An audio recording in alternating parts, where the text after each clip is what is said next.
Give the handout to you in the very first session itself, but mostly we'll be discussing about DasaMula, kind of a exercise so that we can get acquainted with our style of learning in the first session till 2:30, and then have a brief history of what is DasaMula and what is the purpose of doing it, why it's important, what is necessary, and all, and then we'll go into the subject matter from our second session from today onwards. So. This subject DasaMula, or this word DasaMula, it's very interesting. One of the acharyas is giving a nice commentary onto this word Mula. Mula has got two meanings. Mula means a source. The thing, everything comes from its source.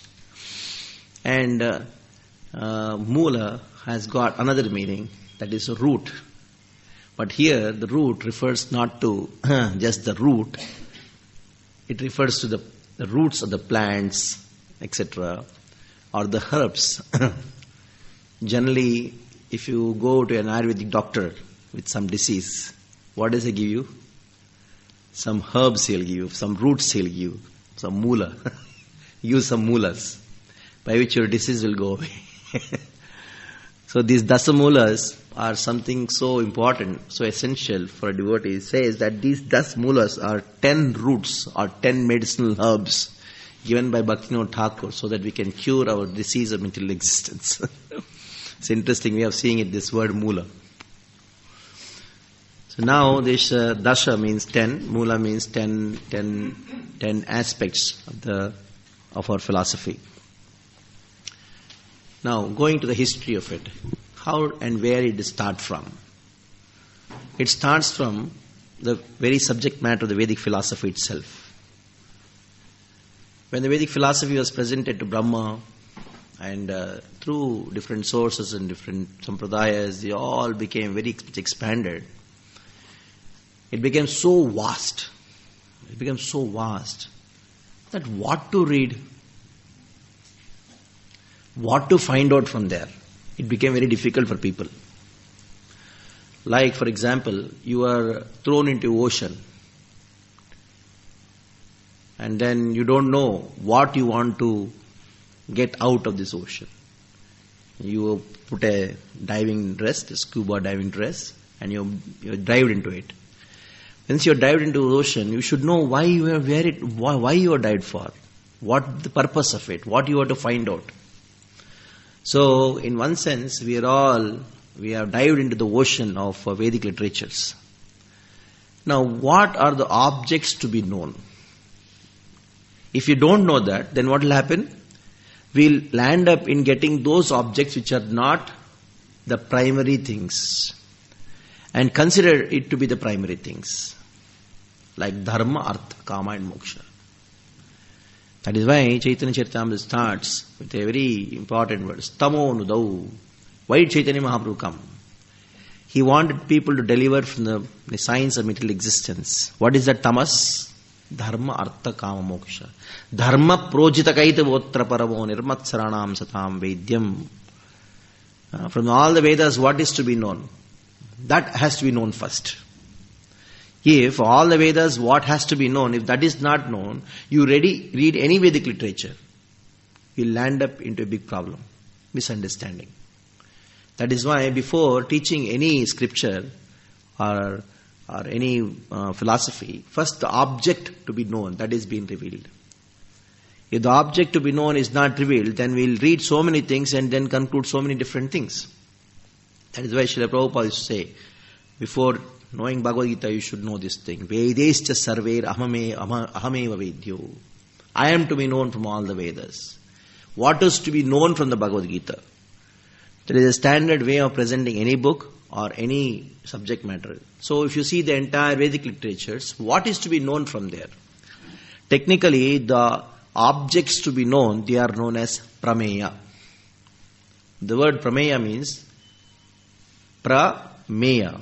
Means prakrishta rupena miya, are those things which are supposed to be known, especially to be known, means very distinctively to be known. There may be so many subjects which you can know. Like for example, if you read Bhagavad Gita, we can be a very good manager. You can know management from Bhagavad Gita. You can know Sanskrit from Bhagavad Gita. You can know so many things from Bhagavad Gita. But what is the exclusive and special subject to be known? That is Krishna. So before we enter into a book, we should know what is the subject matter of the book. In the same way, when we are entering into the ocean of Vedic literatures, what is the subject matter? What are the things to be known in the Vedic literatures? Of course, there is only one subject matter. That is Krishna. Adyecha madhyecha antyecha sarvatra harer giyate. Sripad Madhvacharya's favorite shloka. He is a person who actually brought out this shloka and practically he destroyed all the Mayavadis with this one verse. Because in the Vedic literatures you find there is a description of glorification of Durga. You find the glorification of Ganesha. You find glorification of so many demigods. The first Rig Veda, very famous Rig Veda, the very first words or the mantra, it's glorifying Agni. Agni Mile Purohitam Yajnasya. How is it so? And how can you know Krishna? Big confusion. What to speak of that? Narada says, after writing all entire Veda, Vyasa was dissatisfied. We know that. Then Narada's main point to Vyasa is, in spite of writing all these things, you're dissatisfied. And you think that you've done a big thing, actually you confuse people. So, how to get out of confusion? Even Vyasa himself was confused till Narada came. What was the reason? The reason was, these prameyas were not known. These 9 prameyas were not known. Now, Narada, he gave these prameyas in a very subtle way to Vyasa, based on which he wrote Bhagavatam. So when Bhagavatam was written, then all the confusions which are there in the Vedas got solved. All the confusions, whatever confusions were there, they were all completely solved only when Vyasa wrote Bhagavatam. Not even Vedanta Sutras. Because before writing Bhagavatam, Vyasa had already compiled Vedanta Sutras. That is why Narada tells Vyasa, Jignasitam ididam cha brahma yattat sanatanam tatapi sochasyatmanaha akritartha iva prabhu. Brahma yattat sanatanam, you discussed about the cause and effect of related subject matter of Brahman in a very elaborate way in the Brahma Sutras, in the Vedanta Sutras. Even after that, tatapi sochasyatmanaha. Tatapi means what?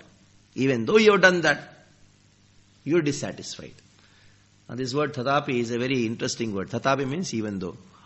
In spite of that. So in other words, Narada told, in spite of doing anything in this world, what to speak of writing the entire Veda, building a big building or doing something, or climbing the Mount Everest, going to the moon, in spite of doing all these things, tatapi sochasyatmanaha. What will happen? They will be disgusted. Until and unless they come to Bhagavatam. So this is where the Vedic literatures, the confusion in the Vedic literatures was solved. That is why, since you are doing Bhakti Vaibhav, the most important of the entire Srimad Bhagavatam, if at all is there at the level of sadhana, those who are philosophically inclined, is the 5th and the 6th chapter of Bhagavatam. First canto, 5th and 6th chapter. If somebody has mastered that, 5th and 6th chapters of Bhagavatam, most of beautiful verses which Narada speaks to Vyasa, then you understood like Bhagavatam. What is Bhagavatam you understood? Then you can enter. Actually, Bhagavatam is not a subject matter to be understood. It's subject matter to be relished. But because it is Rasamalaya. And how can this Rasamalaya be understood? Like a mother is loving the child. If somebody says, oh, the mother has understood the child. It is like saying, what is this? Mother has understood the child. No, mother is experiencing the loving relation with the child, isn't it? So there is no question of understanding. So now, how is that we can dive into the nectar of Bhagavatam when we understand what is Bhagavatam? So that understanding comes from the 5th and 6th chapter, Narada Vyasa Samvads. That is where these prameyas were cleared to Vyasa. Because Vyasa wrote all the things, but he was not clear what to know, what to be known, what should be known from these Vedic literatures. So it is only clear when Vyasa met Narada, then in that conversation these prameyas come up. Now after that, entire thing got over. Vyasa wrote the Srimad Bhagavatam. When Vyasa wrote Srimad Bhagavatam, that is the time when Vyasa himself was totally satisfied. Samadhina avastitah, he sat in Samadhi, and then in Samadhi means Vyasa he saw. Whatever he saw in Samadhi, in trance, that is what Vyasa wrote as Bhagavatam. And now, Bhakti Yogena Manasi Samyak Pranite Amale Apashyat Purusham Purnam Tad Mayan Tapashitam Apashrayam. Very famous verse from Bhagavatam, 7th chapter, 1st canto. As soon as Narada left, whatever Narada instructed Vyasa, what was the instruction he gave? You go to Samadhi and contemplate on the Supreme Lord. So when Vyasa went to Samadhi and he started contemplating on the Supreme Lord, then what happened? Bhakti Yogena Manasi Samyak Pranite Amale. Amale, pure devotional service he started doing. He's actually in the Prema Bhakti. He attained Prema Bhakti. Vyasa, because of the association with Narada, he attained Prema Bhakti. In that Prema Bhakti he saw. Whatever he saw in the trance, Vyasa went on writing. Vyasa did not write Bhagavatam by his intelligence, nor by thinking, I should write this verse after that, this verse after that. No, I should quote this verse. No, nothing like that. Whatever came in his spiritual ecstasy, that is what he actually wrote in Bhagavatam. That is why in Bhagavatam you find that there is a kind of there's like no connection sometimes. Some verse, immediately some pastime comes, two pastimes together. All these things you'll find. Why? Because Vyasa was actually not in normal consciousness. He was in transcendental consciousness. He was in Prema platform. In Prema, like a maddened person, he was just seeing something, he went on writing Bhagavatam. So that Bhagavatam actually solved all the problems. The Bhagavatam is also very vast. 18,000 verses. Now, the history of DasaMula goes like this. After Bhagavatam, now for so many years, practically how many years? Many, many years. You may say almost 4,500 years, 4,000 years you may say. There's a great confusion again. Buddhism came, so many things came. Like havoc was there in the philosophical field within this country. And also around the world. And that is the time Sripad Madhvacharya appeared. Now Sripad Madhvacharya's appearance is described in the Madhva books like this. The demigods, they all went to the Supreme Lord, Narayana, and then started praying. Oh Lord, you gave the Vedas, but now the Vedas are being misinterpreted by the Asuras. Especially there was one demon called Maniman who was killed by Bhima. This Maniman demon, he appeared again, and then he entered into the consciousness of Shankaracharya. And then he made this Mayavad philosophy. Actually, Mayavad philosophy was there before. But Shankaracharya, he presented the Mayavad philosophy in such a logical way that everybody thought something wrong is perfect. Just imagine.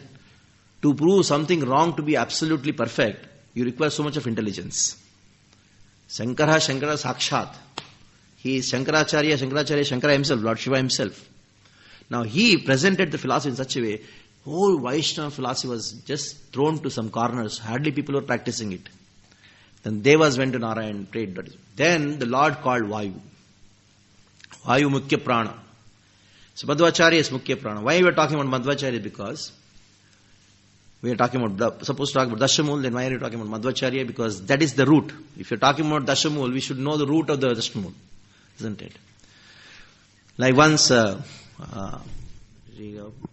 Bhaktivinoda Thakur wrote one very nice, wonderful book, that is Vaishnava Siddhanta Mala.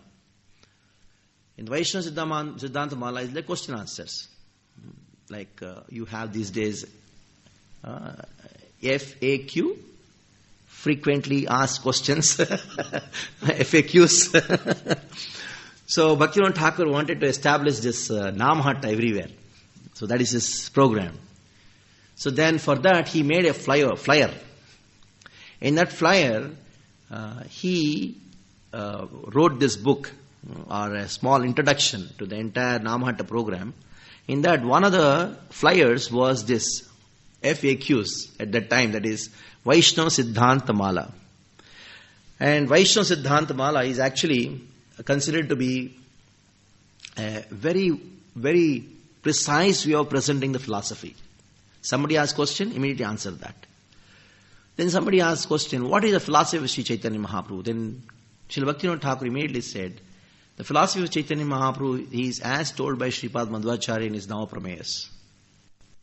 Directly as told. So now, we find that how Navaprameyas are the basis of Bhaktivinoda Thakur's DasaMula. So let us talk about Madhvacharya, how he got this Navaprameyas and how he made this thing. So then what happened? Madhvacharya appeared because Lord told Vayu, you appear. And then gave him a specific instruction. The specific instruction is, you establish the distinction between the Supreme Lord and living entity, the Supreme Lord and the material world, the Supreme Lord the living entity and the material nature, and the living entity and the living entity, material nature or matter and matter. So this is known as Panchabeda. So this Panchabeda Siddhanta was originally spoken by Lord himself to Madhvacharya. Why? This Panchabeda means 5 distinctions. We all know, those who attended Bhakti Shastri, I was taught during that time. You remember? Bhakti Panchabeda. You have matter, spirit and controller. Within these 3, you have the distinctions. There is a matter distinction, matter, spirit distinction, and there is matter, Ishvara, the Lord distinction, and then you have the Jiva Bheda, that means spirit distinction, the living entity distinction, and you have the living entity and the Supreme Lord distinction. So that was a specific reason why Madhvacharya appeared, because that was the fundamental distinction between Mayavad and Vaishnava philosophy. Because Mayavad, they don't see any distinction. They see Sarvam Kaloidam Brahman. Of course, there is a Vaishnava interpretation for that also. But they find everything is just one. Anything other than this is Maya. That is their philosophy. So Sripad Madhvacharya had to come and establish that Panchaveda Siddhanta. Now Sripad Madhvacharya, of course, appeared in so many pastimes and all these things are there. He appeared in Padakshetra and Erodapi and all these things are there. But when was the point when Sripad Madhvacharya established his Panchaveda Siddhanta? After getting sannyas, Sripad Madhvacharya went to south for preaching. Of course, he was born in south. Still went south. From Udupi he went to south. That means Kerala he went.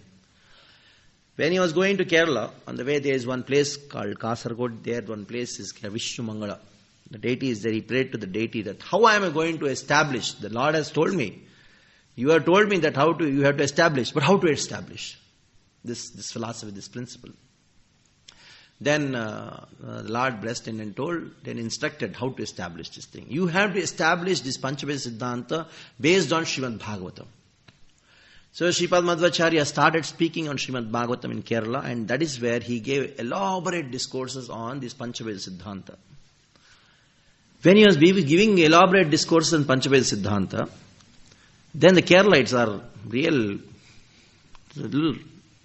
extremes. They are very intelligent, but their intelligence may go to very high level of crooked nature also. So they were posing very difficult questions to Madhvacharya based on this Sambandha, Abhidhe, Prayojana and Panchabeda.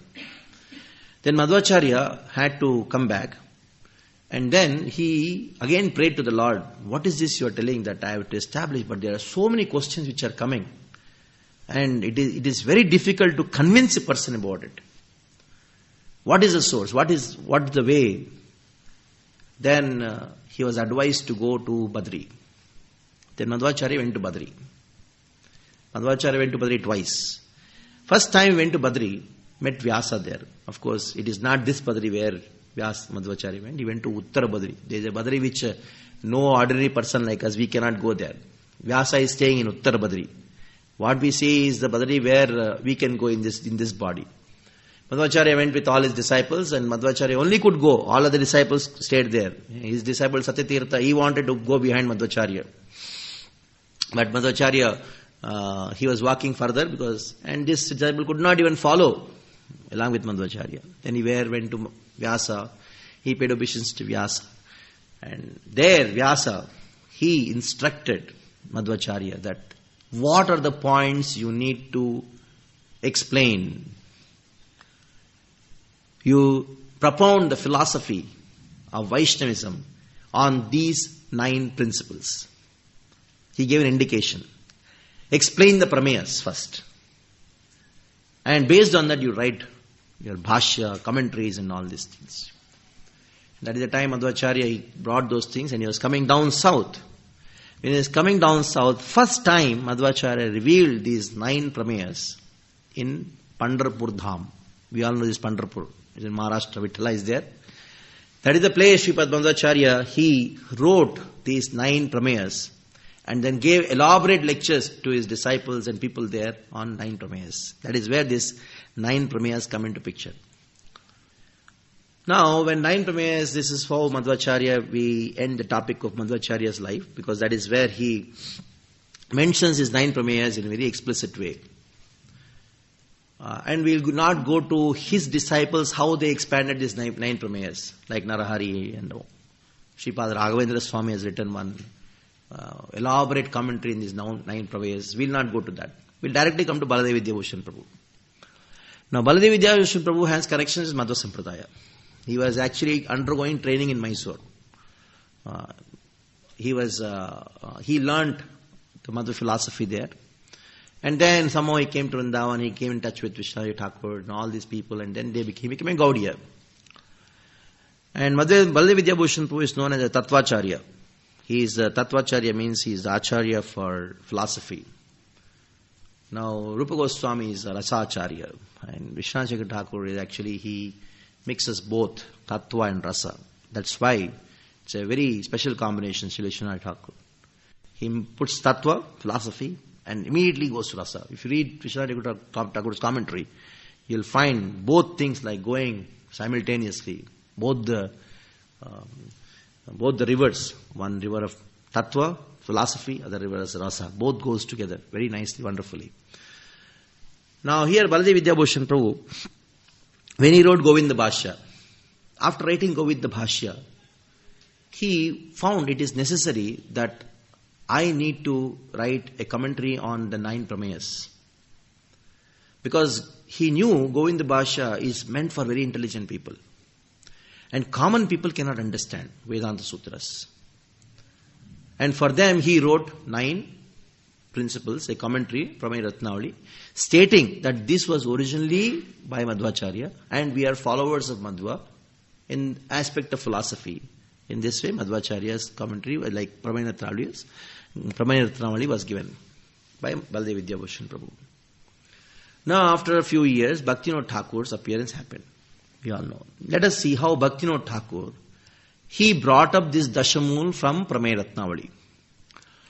First time when Bhaktivinoda Thakur mentioned about Prameya Ratnavali was in Chaitanya Sikshamrita. First time he mentioned publicly about these DasaMula. When people asked him what is supposed to be known, then he told there are 10 principles. Now the question arises, when Madhvacharya has told 9, when Baladev Vidyabhushan Prabhu told 9, where did this 10 come from? So if 10 are there, that means there is something different. If there is difference, what is the difference? If there is no difference, why there is no difference? That is the subject. So that we'll try to discuss at the end of the class now today. So in the Chaitanya Sikshamrita, published by Bhaktivinoda Thakur, he mentioned this DasaMula, and it was a 40-page explanation. In this book, teaching directly following the principles of Sri Chaitanya Mahaprabhu, Bhaktivinoda Thakur quoted primarily from Chaitanya Charitamrita. This appearance of DasaMula was just the first in the long series of additional publications by Bhaktivinoda Thakur expounding on the same topic.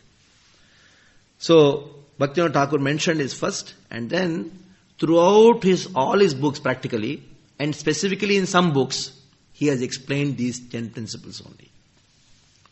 Now let us see. Bhaktivinoda Thakur goes further. This Chaitanya Sikshamrita, after writing this, in 1888, during the period when Bhaktivinoda Thakur's Namahatta program of village preaching brought throughout Bengal was in full swing, he published one work entitled Vaishnava Siddhanta Mala. That means this Chaitanya Shikshamrita was before 1888. It is 1886. So, after 2 years later, Bhaktivinoda Thakur wrote one book. What is that called? Vaishnava Siddhantamala. This Vaishnava Siddhantamala,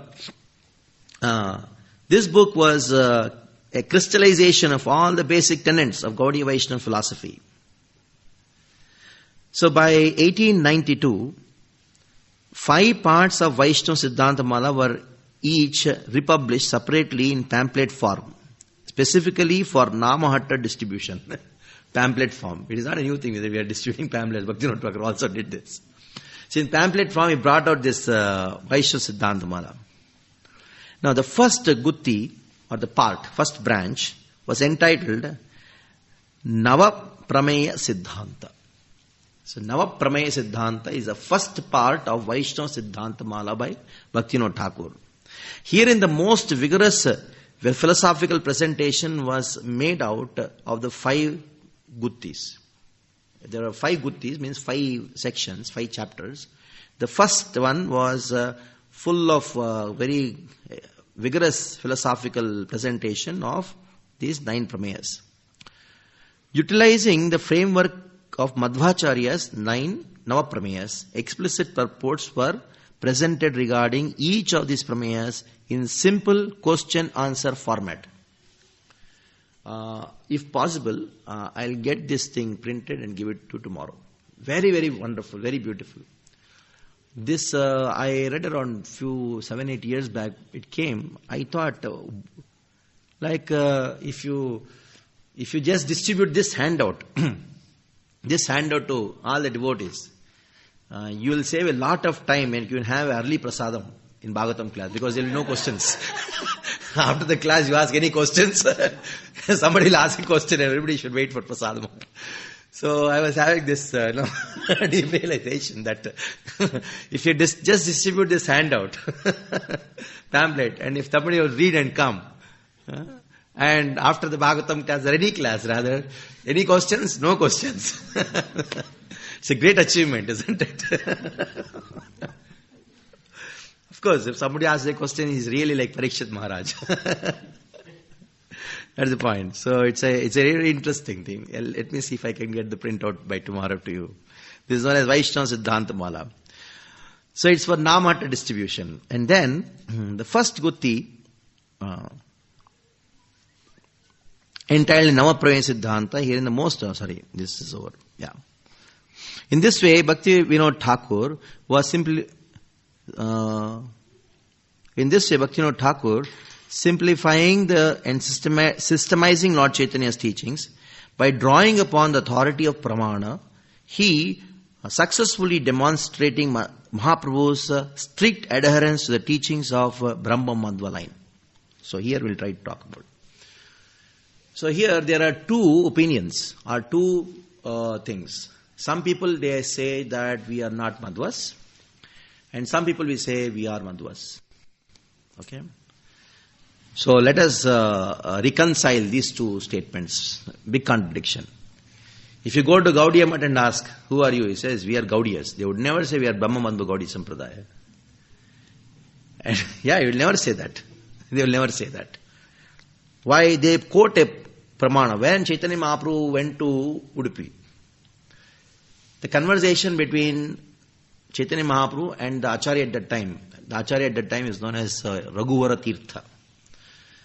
In that conversation, Chaitanya Mahaprabhu showed Tumar Sampradaya. He used this word. Tumar Sampradaya means what? By saying so, what did he say?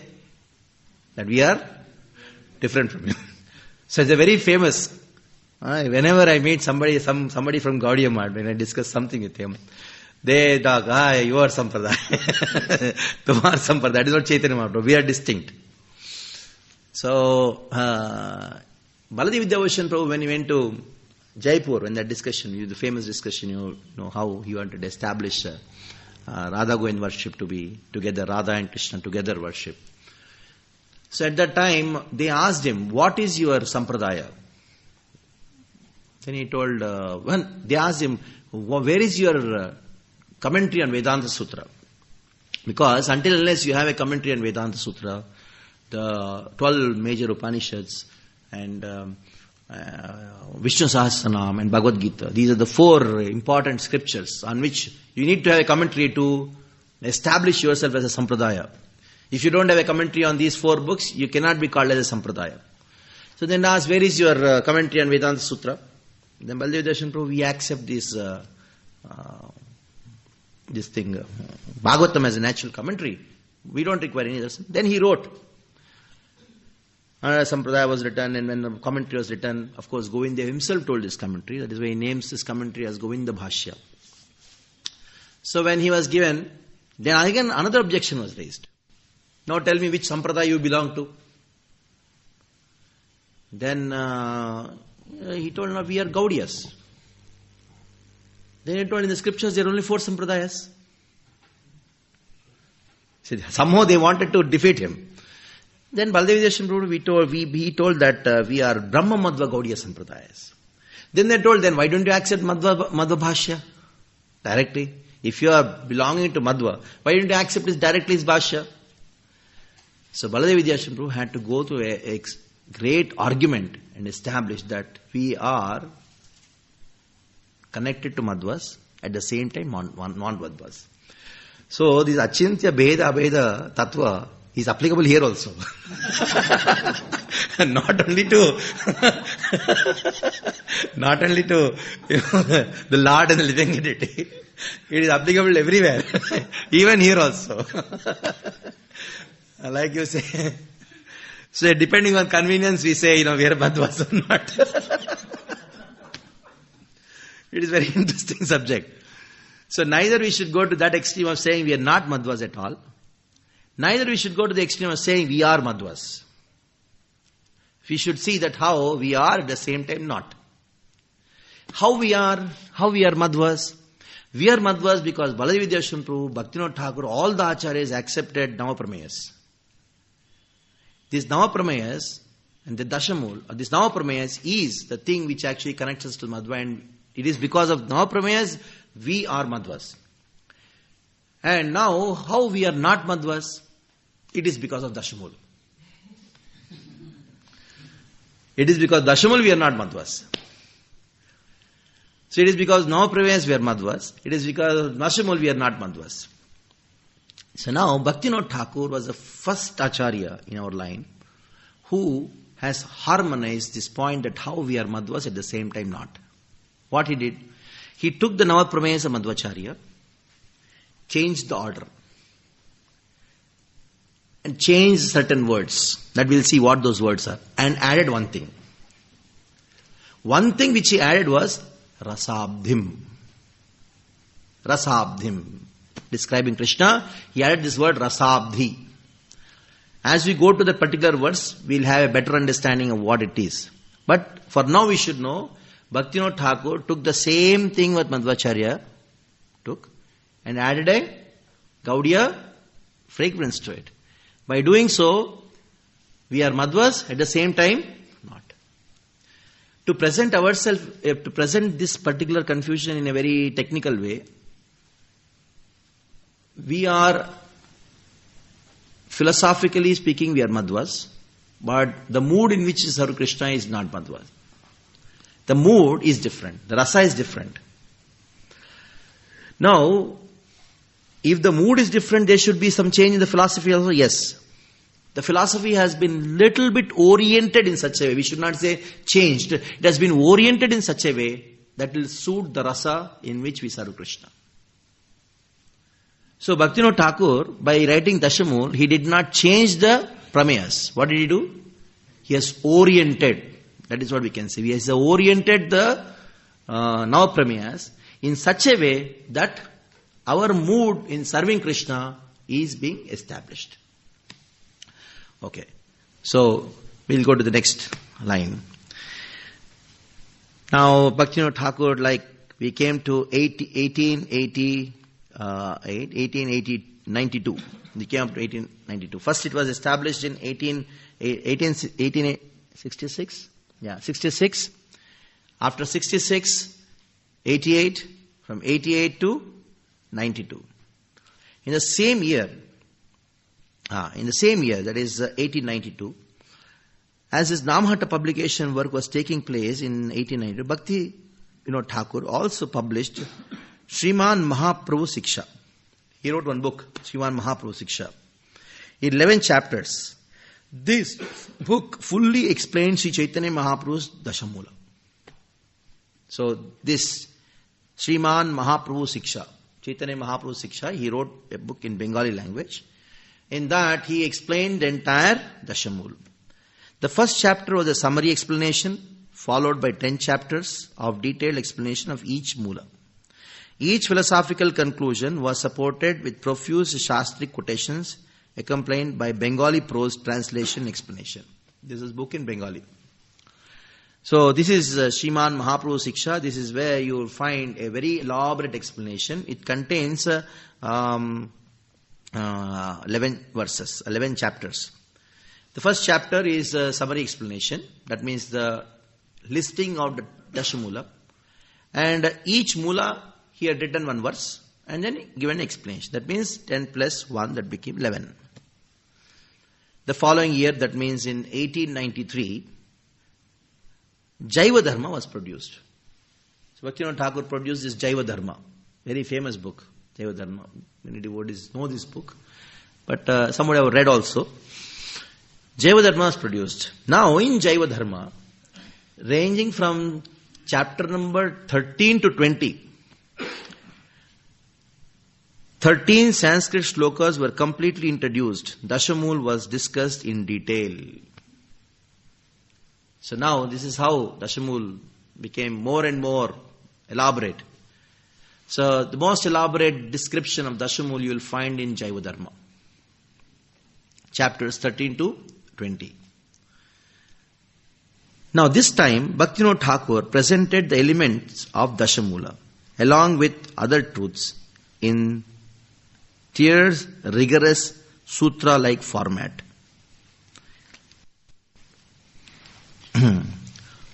So I'll be talking more about Jaiva Dharma later, but for now we should understand Jaiva Dharma is a very elaborate book. And this is presented in such a way, it's like conversation. In the conversation, when somebody asks a question, answer is given. Question, answer is given. So in this way it becomes very easy for people to understand. Now in 1896, 2 direct expositions of DasaMula were produced under the titles Sri Gauranga Leela Sparanamangala Stotram and Sri Chaitanya Mahaprabhu Life and Prospects. We know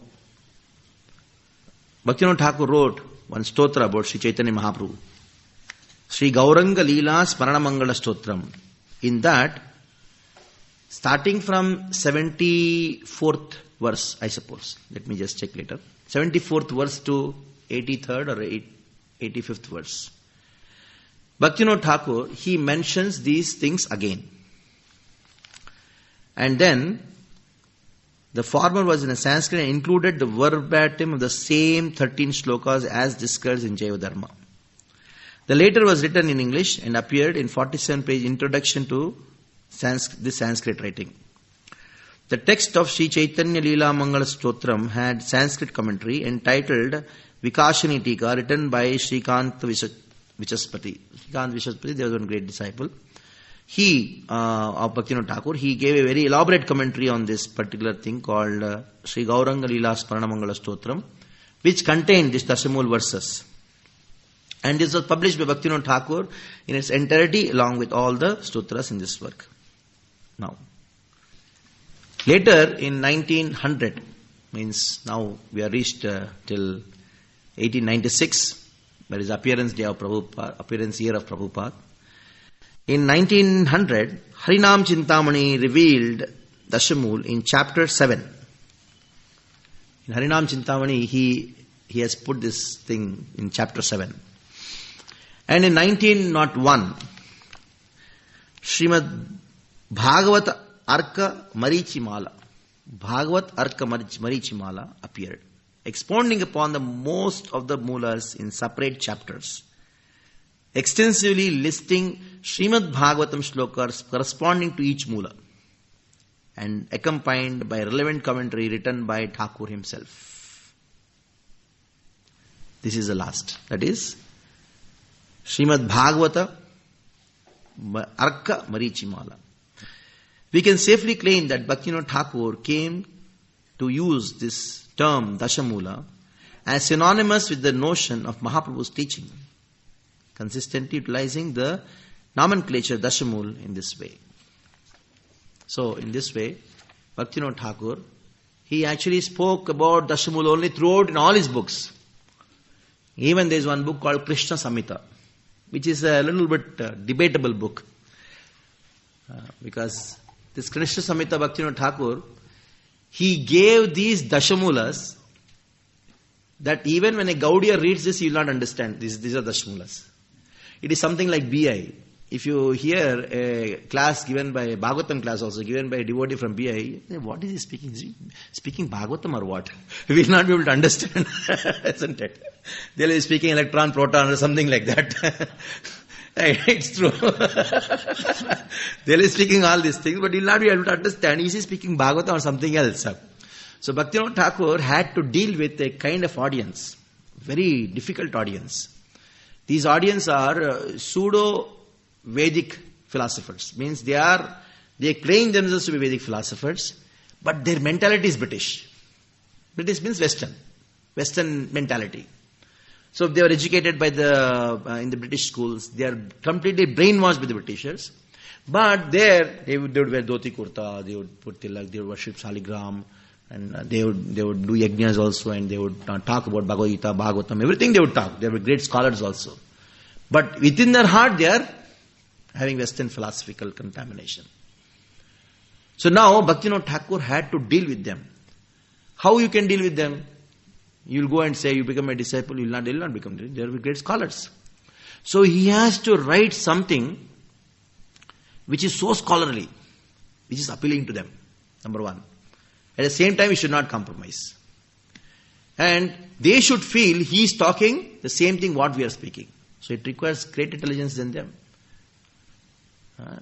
So he wrote certain books, especially one is called Krishna Samhita, which is such a powerful book that even a person who is so contaminated like that, like Raja Ramamohan Rai or some kind of crazy people whom you don't know, many of you don't know the names, but they are very dangerous people who actually practically destroyed India. Because I'll just speak 2 minutes about this, about independence and before independence thing, because it's very important to know how the Westerners destroy Vedic culture. If a Westerner would come and say something, they would not hear from them. So what they created Westerner in the Indian body. And that is how the whole Vedic culture was destroyed. It is not the Westerners who destroyed this culture in India, in Vedic, in this land. It was actually the Indians who destroyed it. How did they destroy it? When they were sent to these colleges and schools, and when they learned and they came up with big scholarship, they were known as scholars. When they spoke Bhagavad Gita, Bhagavatam and Veda, people had to accept, what you are saying is truth. Now Bhaktivinoda Thakur had the greatest task, biggest task. As much as Prabhupada's fundamental audience were the scientists, and he just told them, you are rascals and fools. He could tell them, because they are really grossly rascals. But these people are subtly rascals, and Bhaktivinoda Thakur was dealing with the subtle rascals. And he had a particular way of doing so. So even in Krishna Samhita also, Bhaktivinoda Thakur, the entire plot was this DasaMula. The entire plot. But you cannot really find out he is speaking DasaMula there. So that is why this particular thing is not mentioned in this particular introduction. But Krishna Samhita, I had an opportunity to read Krishna Samhita about many years back, when I was reading Bhaktivinoda Thakur's book. When I was reading, I was to find, Bhaktivinoda Thakur has a plot. Has some plot behind it. Isn't it? Like our youth preaching in India or something like that. There's some plot. They'll be speaking something, but there is something intention behind it, something else. Isn't it? Like our Indradhan Maharaj, he does some festivals in, but the plot is, and they think it is another festival, is okay, making us dance or doing something. They don't see it to be spiritual, but they are like hardcore preachers. They don't preach to those people who come genuinely for spirituality. They preach those people who don't want spirituality, don't want to act spirituality. So in this way, Bhaktivinoda Thakur even used this DasaMula as a plot, even in Krishna Samhita, to target these audience also. In this way, we have this DasaMula introduction. So I think I've done for today's first session, but more elaboration. If you have any questions, please ask. We have got 15 minutes more. Yes. Yes, true. Yes. Greed. And in this way they became channeled. Yes. Greed. But by the free will. Yeah. Basically, free will is the main thing, but when you see the immediate cause is the greed. Heavy greed. Yes, greed. A Brahmin is supposed to live without, he is not supposed to take salary. And now the Britishers and the Westerners, they made this Brahmins to take salary. Once you take salary, then gone. You cannot speak truth. You have to speak what is spoken by the person who is giving money. That is the thing. Like there's a saying, devil cannot influence you as long as you don't open to him. Yes. So That's true. You give him a little finger, takes the whole thing. True, it's true. It's true. So, any more questions? And all the questions, sorry, Yeah. is about Dana Shikshamrita. Yes, same. There are two books here.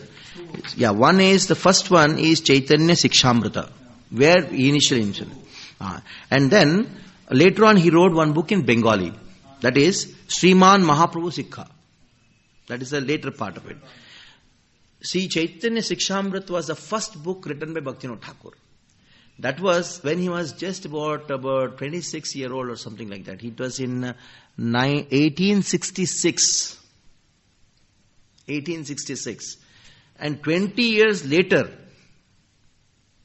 this book came up. That is Vaishnava Siddhantamala, when he wanted to establish Dhamhatta and all these things.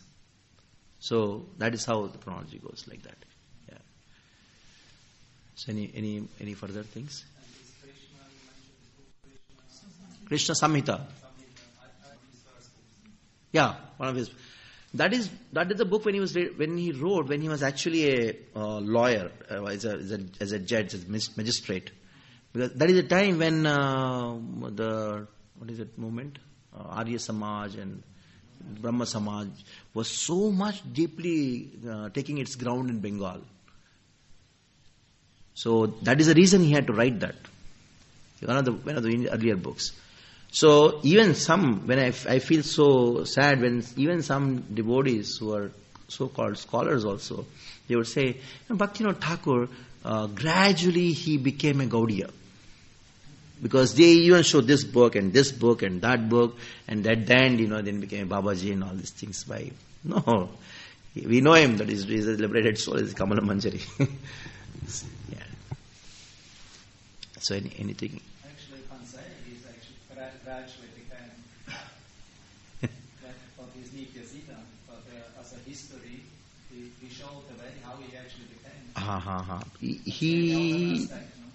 That is their argument, but it is false. Why?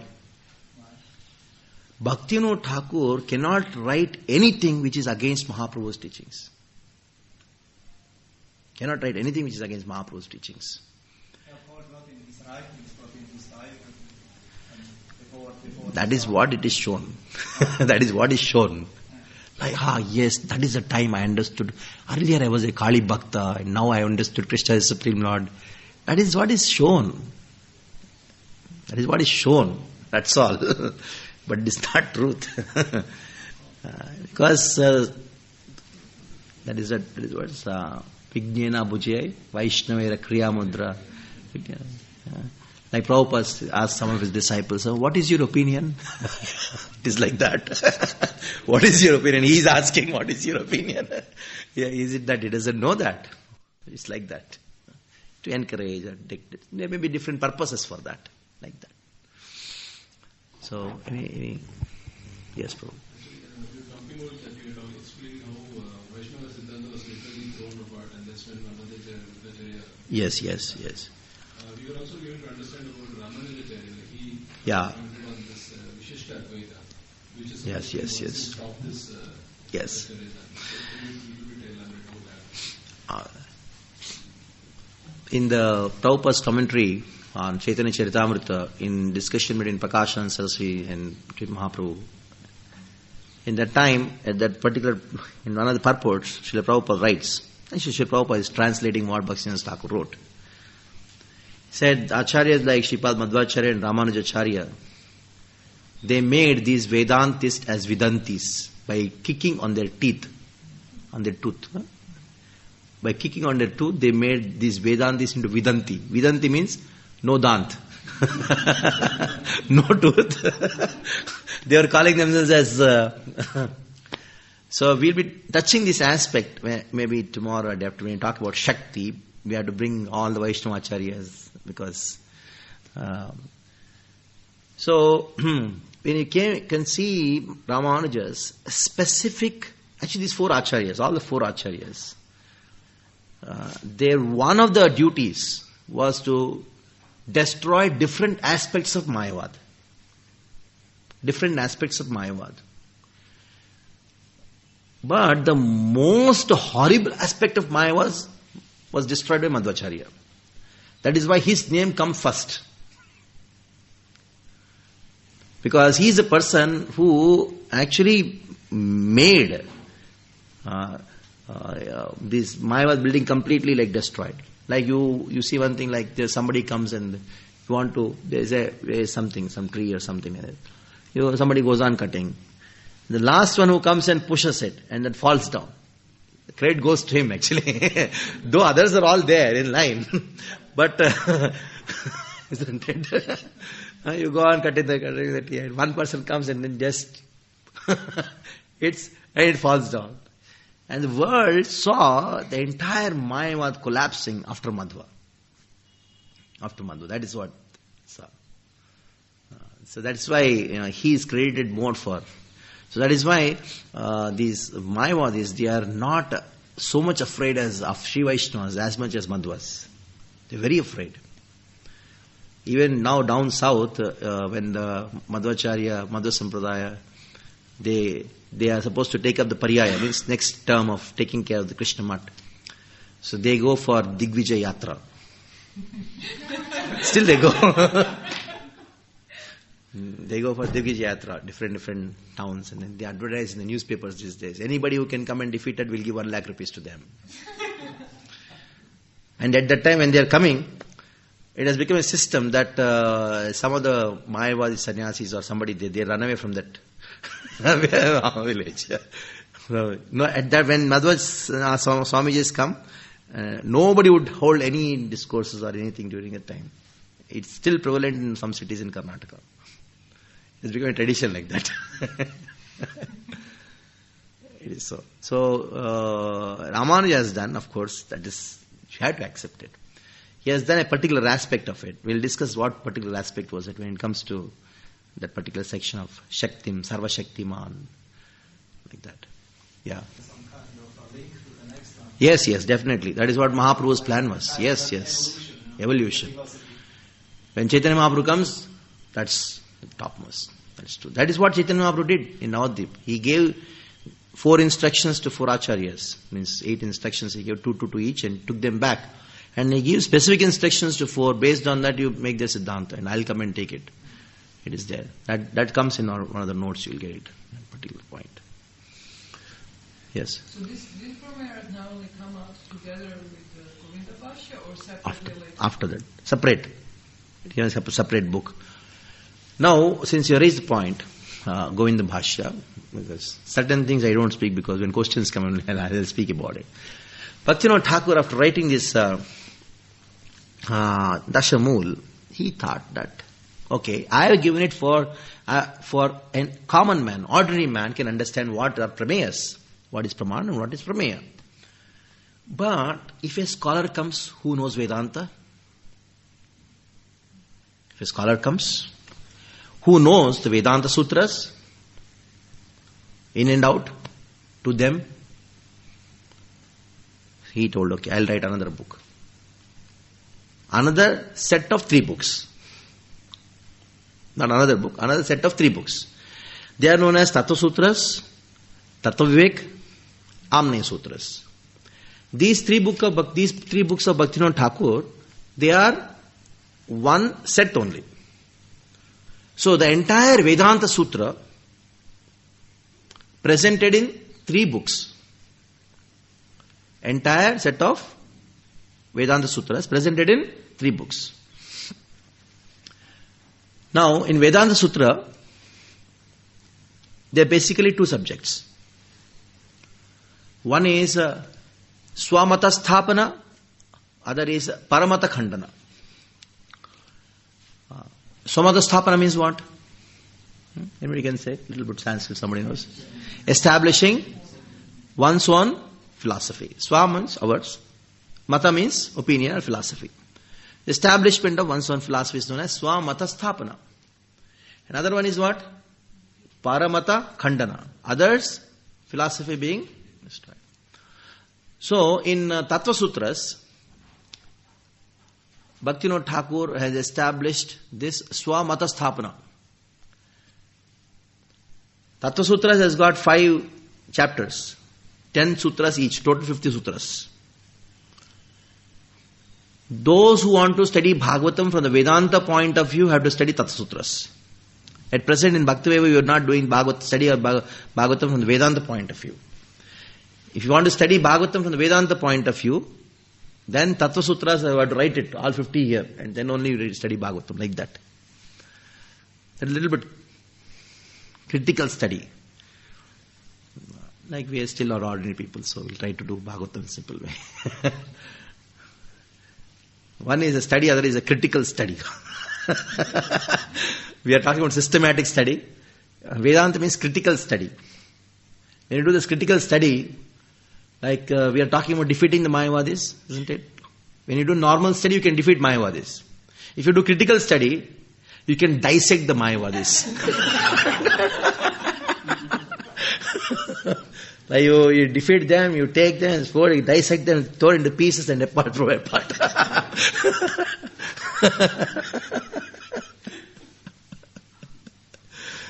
Like that. So these Tattva Sutras are like that. And then there is Tattva Vivek. Means defeating Tattva Viveka. This Tattva Viveka is, this book is Paramata Khandana. Paramata Khandana means what? Defeating all the antagonistic philosophies you have, you bring everything. Bhaktivinoda Thakur has done that. He talks about defeats Jains, he defeats Buddhists. What Vedanta Sutras Vyasa has done in 20, 30 sutras, Bhaktivinoda Thakur does it in one line. He does it in one line. When I gave this book, Tattva, these 3 books actually, to one of Sanskrit college principal, he's a very good philosopher and close friend. Of course, he is having a big confusion in philosophy between Mayavad and all these things. So when I gave this book, he told, who wrote this? I told Bhaktivinoda Thakur. I was giving introduction. He told he was a district magistrate and all. Impossible. He told, this work must be at least 1,000 years old.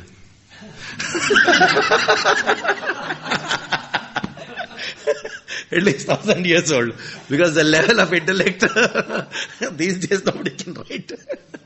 Because he's a Sanskrit scholar. He knows what is the language also has its quality. It degrades as the time goes by, isn't it? He knows the writings which were 1,000 years old, 100 years old, the present writings. So it cannot be. When I give DasaMula to him, and he read those verses in DasaMula, he's a Sanskrit, he can understand directly. The way it is written, it cannot be in the recent times. It cannot be in the recent times. Told, yes, I've showed his photograph. I had to convince him to show that this is Bhaktivinoda Thakur, he wrote. So when he said he is the seventh Goswami, it is not just a lip talk. He is. He is that. That's true. Srila Bhaktivinoda Thakur, when he told this Bhagavat Arka Marichi Mala, written by Bhaktivinoda Thakur, is the best commentary on Bhagavatam. Srila Bhaktivinoda Thakur's own statement. That is the best commentary on Bhagavatam. 20 chapters, simple discussions of Bhagavatam, that's all. This Bhagavat Arka Marichi Mala is actually explaining DasaMula only, based on verses of Bhagavatam.